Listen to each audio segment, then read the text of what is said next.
Soulmate म्हणजे ते lovey dovey Karan Johar style आपलं पार्टनर म्हणजे सोलमेट्स असं बिलकुल नाहीये. जे रिअल सोलमेट्स आहेत ते तुमच्यातलं तेल काढतात. म्हणजे तुमच्यातलं पोटेन्शियलही काढतात, तुमच्यातलं वर्स साइड किंवा ज्याला आपण डार्क साइड म्हणतो ती पण काढतात. पण ना त्याचा जो उद्देश आहे तो रिवॉर्डिंग आहे. म्हणजे त्याच्यामागे तुम्हाला त्रास देणारा उद्देश नाही. जसं आपण शाळेत अभ्यास करून आपल्याला परीक्षेला बसवलं जायचं, की हं, तुम्ही कुठे पोहोचलाय ते तुम्हाला कळलं पाहिजे. हं, त्याचा उद्देश तुम्हाला टॉर्चर करणं नव्हतं. हं.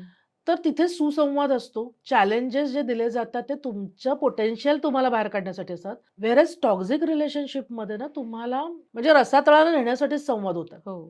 सतत ब्लेम गेम, सतत गिल्ट आणि जसं मी मगाशी म्हटलं, की आपला प्रॉब्लेम नाहीये, तर तूच प्रॉब्लेम आहेस. हं, माझा नाहीच आहे काही problem. I am all right. हं, तर तिथे कुठेच रिलेशन सुधारण्यासाठी रिपेअर करणं उद्देशच नाहीये. हं, माझा इगो जपणं, हं. मला छान वाटत राहिलं पाहिजे. मग त्याच्यासाठी तुझं काही झालं तरी चालेल. हो. त्यामुळे इथे ना चॅलेंजिंग व्हर्सस टॉक्सिकमध्ये फोकस वेगळा आहे. हं, चॅलेंजिंगमध्ये रिपेअर वर्क होत असल्यामुळे त्यातनं रिवॉर्डिंग काहीतरी मिळण्याची अपेक्षा आहे, की ओके आता एक फेज चाललेली आहे.